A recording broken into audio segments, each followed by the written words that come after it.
अस्सलाम वालेकुम my YouTube family, कैसे हैं आप? मैं उम्मीद करती हूँ कि आप सब बिल्कुल खैरियत से होंगे। अल्हम्दुलिल्लाह मैं भी बिल्कुल ठीक-ठाक हूँ। आज हम बात करेंगे कि जैसा कि आजकल सर्दियों की छुट्टियाँ हैं, तो हम अपने बच्चों के लिए इन्हें कैसे यूज़फुल बना सकते हैं। देखें, सर्दियों की जो छुट्टियाँ हैं ना, सिर्फ़ कंबल में दुबक कर मोबाइल चलाने या कार्टून देखने के लिए नहीं होती।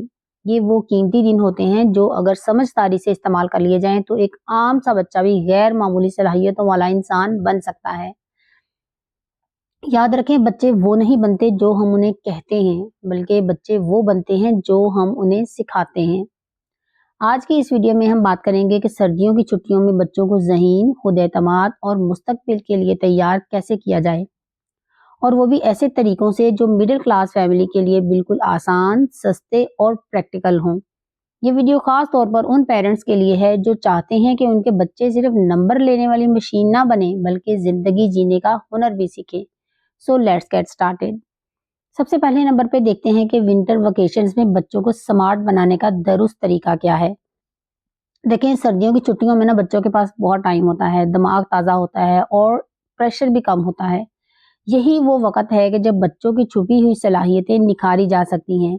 इनमें खुद इन्हिसारी पैदा की जा सकती है और इन्हें प्रैक्टिकल लाइफ के लिए तैयार किया जा सकता है।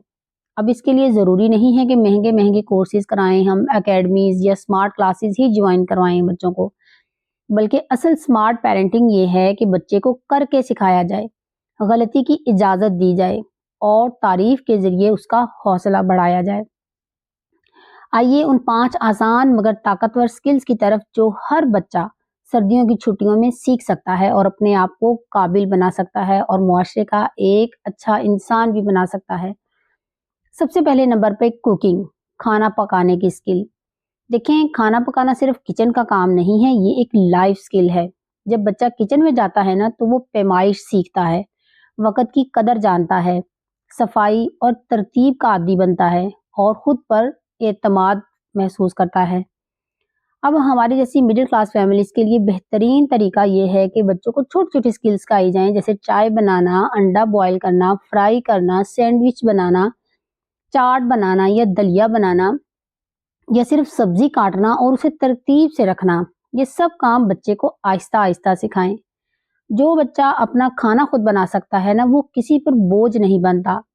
हॉस्टल में हो या जॉब के दौरान खुद को संभाल लेता है। और लड़कियां हों या लड़के, दोनों में खुद मुख्तारी आती है। आज जो बच्चा दाल चावल बनाना सीख रहा है ना, कल फूड बिजनेस, कैटरिंग या यूट्यूब कुकिंग चैनल तक भी पहुंच सकता है। अगर मैं अपने घर की मिसाल दूँ ना, तो आज मेरी तबीयत कुछ ठीक नहीं थी, तो मैं शाम में लेट गई। तो मेरे बच्चों को भूख लगी हुई थी, तो मेरी बड़ी बेटी ने क्या किया, आलू बॉयल किए, आलू के कटलेट बनाए और फिर क्या था कि घर में अंडे भी नहीं थे और ना ही ब्रेड क्रम्स थे। तो उसने क्या किया, मैदे की स्लरी सी बनाई और ब्रेड क्रम्ब नहीं थे कोटिंग के लिए, तो उसने चने पड़े हुए थे, भुने हुए चने, तो उसने उसी को ग्राइंड कर लिया। अब ग्राइंड करने के लिए भी जो डब्बी थी ना मसाले वाली, वो भी खराब हुई थी। तो उसने क्या किया, जग में ही जिस तरह के हल्के-फुल्के ग्राइंड हुए ना, उसने वो उसमें ग्राइंड किए और फिर मैदे की स्लरी में उसने आलू के कटलेट को डिप करके, तो उसके साथ कोटिंग करके तो उसको फ्राई किया और अपने लिए उन्होंने यानी कि खाने का बंदोबस्त कर लिया। और साथ ही मेरी छोटी बेटी ने साथ खड़े होकर बर्तन वगैरह वॉश कर लिए, किचन क्लीन कर लिया। और जब मैं उठ के गई तो वो खाने लगे थे, यानी कि बना चुके थे। तो वाक़ई में माशाल्लाह से अच्छे बने थे, बहुत अच्छे बने थे। तो हालाँकि देखें, इस तरह से बच्चों को तजर्बे करने दिया करें। इस तरह से देखें, आप पर बोझ भी नहीं बनता, बच्चे आपका ख़्याल भी करते हैं और पेरेंट्स की जो खिदमात होती हैं ना, उसको फॉर ग्रांटेड नहीं बच्चे लेते कि ये बस हमारे वालिदैन की ज़िम्मेदारी है, वो बीमार भी हैं तो वही उठकर हमें बना कर दें। जब उन्हें ऐसे हल्की-फुल्की भूख लगे, तो वो अपना इलाज कर कर लेना चाहिए बच्चों को। उनको इजाज़त देनी चाहिए कि कभी कुछ सैंडविच बना लें अपने लिए या कोई अंडा फ्राई कर लें या बॉयल कर लें। तो इस तरह की छोटी-छोटी चीज़ों को बच्चों को गलती करने की भी इजाज़त दिया करें, कोई मसला नहीं। तो मुझे बहुत खुशी हुई कि उन्होंने अपने लिए इस तरह से सारी चीज़ें बनाई और अपने लिए मैनेज कर लिया। देखिए, आर्ट एंड क्राफ्ट जो है ना, वो बच्चे के दिमाग को तख्लीकी बनाता है। बच्चे के गुस्से और ज़िद को कम करता है, फ़ोकस और सब्र सिखाता है अब इसके लिए ना तो महँगा-महँगा सामान चाहिए और ना ही बहुत कोई पैसा चाहिए इसके लिए। पुराने अखबार से बहुत कुछ आजकल बताते हैं, आर्ट एंड क्राफ्ट की चीज़ें बनाना। खाली डिब्बे, टिश्यू रोल, रंग, पेंसिल, गोंद, ये छोटी-छोटी चीज़ों पे इन्वेस्टमेंट किया करें। बच्चों को जब स्टेशनरी शॉप पे जाते हैं ना, जब हम बच्चों को कुछ किताबें लेनी होती हैं, ये पेंसिल, इरेज़र, शार्पनर वगैरह लेने होते हैं, तो मेरी कोशिश होती है कोई आर्ट एंड क्राफ्ट की कुछ ना कुछ गोंद, जो गम होती है ना व्हाइट कलर की गम, वो, या और कोई पेपर वगैरह या इस तरह की कलर वगैरह हर चीज़ घर में अवेलेबल हो, ताकि मेरे बच्चे जो है ना वो वक़्तन-फ़वक़्तन इस तरह की चीज़ों से करते रहें और करते भी हैं। और बच्चे को कहें कि जो दिल चाहे वो बनाओ, इसमें कोई गलत बात नहीं है। ऐसा बच्चा जो होता है ना खुद को बेहतर तरीके से एक्सप्रेस करता है, एतमाद से फिर बात करता है, दूसरों के ख़यालात का भी एहतराम करता है, और फिर यही बच्चे आगे चलकर डिज़ाइनर, आर्टिस्ट या क्रिएटिव फ़ील्ड्स में कामयाब होते हैं। अब जो मेरा छोटा बच्चा है ना बेटा, हसीब है, वो थोड़ा वो शरारती किस्म का बच्चा है, और उसका हमेशा गुस्से का बहुत तेज़ है, ज़िद बहुत करता है। अब जैसा कि मैंने पहले बताया कि जो आर्ट एंड क्राफ्ट है ना, बच्चे के दिमाग को तख्लीकी बनाता है और बच्चे के गुस्से और ज़िद को कम करता है, और ये वाक़ई में प्रैक्टिकल मैंने ऑब्ज़र्व की है ये चीज़। एक तो क्या होता है कि जब मैं अपने बच्चों को पैसे देती हूँ ना, वो मंथली देती हूँ, यानी कि डेली बेसिस पे उनको पैसे नहीं देती। जब मंथली बेसिस पे ज़्यादा पैसे उनके हाथ में आते हैं ना, तो वो फालतू गंदी-मंदी चीज़ें, फ़िज़ूल चीज़ें नहीं खाते हैं। तो वो क्या करते हैं फिर, जो मेरा छोटा बेटा है ना, जो मैं कहती हूँ वो बहुत ज़िद्दी और शरारती है, वो उसने आर्ट एंड क्राफ्ट में उसका इंटरेस्ट है। उसने पेंसिल, कलर पेंसिल लेनी होती हैं, मार्कर लेने होते हैं, ब्रश लेने होते हैं, एक्रेलिक कलर ले लेगा, और कैनवस डिफरेंट साइज़ के परचेज़ कर लेगा, या आर्ट एंड क्राफ्ट की जो आर्ट की बुक्स होती हैं ना, हार्ड पेजेज़ वाली जिसपे ड्राफ्टिंग करते हैं, वो ले लेगा। जैसे लास्ट टाइम उसने ना ड्राफ्ट किए थे सारे कंट्रीज़ के फ्लैग डाउनलोड करके ना, तो वो उसने सारे यानी कि ना बनाए थे, और इस तरह से यानी कि ना वो आर्ट एंड क्राफ्ट में इंटरेस्ट लेता है। तो जो बच्चा जिसमें इंटरेस्ट लेता है ना, उसमें उसको करने की इजाज़त दिया करें और उसको फैसिलिटेट किया करें, उसको वो चीज़ें लेकर दिया करें कि वो उसमें करे, और वाक़ई में जब वो उसमें बिज़ी रहता है ना, तो उसका फ़ोकस उस पे रहता है। एक तो वो फ़ोकस और काम करना सीखता है, और उसका फिर गुस्सा और ज़िद कम हो जाता है, क्योंकि वो बिज़ी रहता है। जब मैं उसको इस तरह के कामों में बिज़ी नहीं होता ना, जिन दिनों में वो उसका दिमाग ज़रा उधर से हट जाता है कभी-कभार, जब ज़ाहिर है बच्चा जब एक टाइम वो चीज़ें करता रहता है ना, फिर वो उसका ज़रा फेड अप भी हो जाता है, तो वो फ़ारिग नहीं रह सकता। उसने या तो किसी न किसी चीज़ में ज़िद करेगा, या फिर ऐसे कभी किसी को छेड़ देगा, कभी किसी को छेड़ देगा, लड़ाइयों की तरफ उसका ध्यान होगा, या शरारतों की तरफ होगा। बस यही उसका फिर रहता है, परेशान करेगा, यानी कि आपको जब भी वो फ़ारिग हो ना, वो आपको परेशान करेगा। तो इसलिए मैं चाहती हूँ कि वो हमेशा बिज़ी रहे इस तरह की चीज़ों में, किसी न किसी पॉज़िटिव चीज़ में वो बिज़ी रहे। अब आते हैं स्किल नंबर 3 की तरफ, सेल्फ ऑर्गनाइज़ेशन, खुद को मुनज़्ज़म रखना। ज़िंदगी में कामयाब वही होता है जो अपना वक़्त सँभालना जानता हो, अपनी चीज़ों की ज़िम्मेदारी लेता हो। तो सर्दियों की छुट्टियों में बच्चों को सिखाएँ कि अपने बैग को तरतीब कैसे देना है, कपड़े कैसे फ़ोल्ड करने हैं, किताबों की जगह कैसे बनानी है, दिन का छोटा-सा एक रूटीन चार्ट बनाएँ कि आपने ये रिस्पॉन्सिबिलिटीज़ परफ़ॉर्म करनी हैं।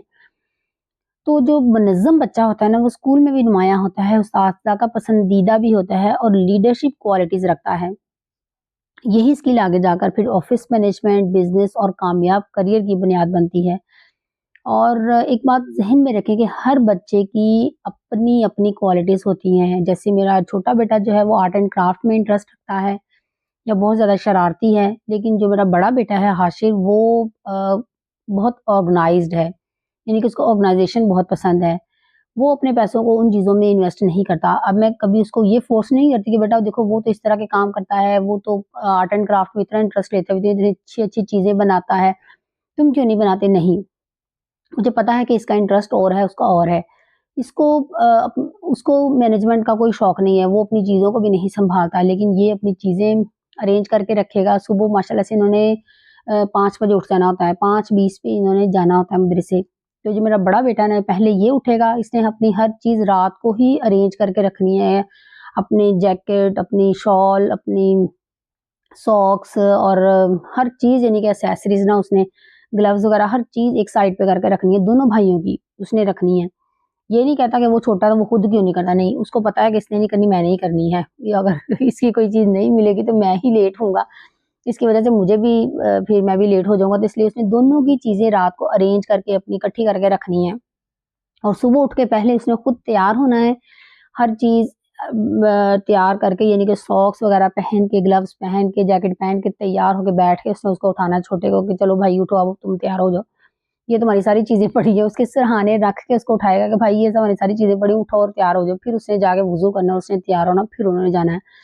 यानी कि हर बच्चे की अपनी क्वालिटीज़ होती हैं और जब इसके पास इकट्ठे पैसे आते हैं ना, तो इसने अपने घर के लिए, मम्मा जी हम ये गिफ्ट ले लें, ये गुलदान लेकर आते हैं, या हम आजकल उसने पैसे जमा किए हुए हैं कि पेंट शेंट करवाना अपने कमरे को, कहता मैंने रेनोवेट कराना, ये चीज़ें मुझे अपने कमरे के लिए चाहिए। हालाँकि दोनों भाइयों का है, सब बहन-भाइयों का है, लेकिन पैसे उसने इकट्ठे अभी किए हैं और बाकियों को भी कह रहा है, लेकिन मतलब वो शौक उसको है। तो हर एक की अपनी-अपनी क्वालिटीज़ होती हैं और जिस बच्चे की जो क्वालिटी होती है ना, उसको उसी में फैसिलिटेट किया करें। किसी दूसरे के साथ उसको कंपेयर ना किया करें कि फलाँ तो ऐसे करता है, तुम क्यों ऐसे नहीं करते? अब आते हैं 4th स्किल की तरफ, गार्डनिंग, फितरत से जुड़ाव। देखिए, जो पौधे लगाना है ना, बच्चे को सब्र सिखाता है, ज़िम्मेदारी का एहसास देता है और अल्लाह ताला की तख्लीक से जोड़ता है। अब इसके लिए आपको बहुत महँगा बाग नहीं चाहिए है, खाली बोतलें ले लें, गमले ले लें छोटे-छोटे, धनिया, पुदीना, हरी मिर्ची लगाना सीखें।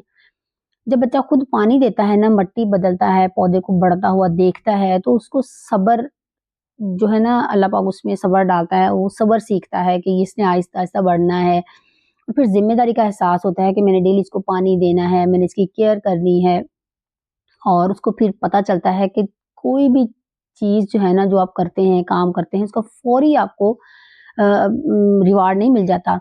उसके लिए सब्र चाहिए, मेहनत चाहिए और फिर आहिस्ता-आहिस्ता उसको आपको उसका ना रिवार्ड मिलता है। और फिर इस तरह से बच्चे माहौल दोस्त भी बनते हैं, तशद्दुद से दूर रहते हैं, उनके दिल नरम होते हैं और हसास होते हैं। आज का जो नन्हा बागबान है ना, कल का फिर एग्रीकल्चरल या माहौलियात का माहिर भी बन सकता है। और अब आते हैं स्किल नंबर 5 की तरफ, स्टोरी टेलिंग, बात करने का हुनर। जो बच्चा बात करना जानता है ना, वो कभी पीछे नहीं रहता।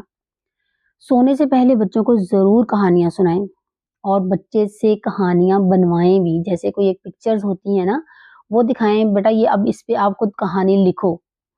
तो वो बच्चा अब जब अपने अल्फाज में उसको कहानी की शक्ल में लिखेगा ना, तो उसको बात करने का हुनर आएगा। जो बच्चा एतमाद से बोलना जानता है ना, अपनी बात मनवाना जानता है और फिर वो भीड़ में भी अलग नज़र आता है, वो अपनी अलग ही पहचान बनाता है। इस तरह के बच्चे आगे चलकर मोटिवेशनल स्पीकर, टीचर या लीडर बनते हैं। बच्चों को टाइम ज़रूर दें। हम लोगों को ये होता है कि छुट्टियाँ हो गई हैं, अब हमारे पास इतने पैसे नहीं हैं कि हम वो बच्चों को कहीं अच्छी जगह पे सैर करवाने के लिए लेके जाएँ या महँगे होटल्स में हम खाना खिलाएँ बच्चों को। ये सारी चीज़ें वक़्ती होती हैं, वक़्ती खुशी देती हैं बच्चों को।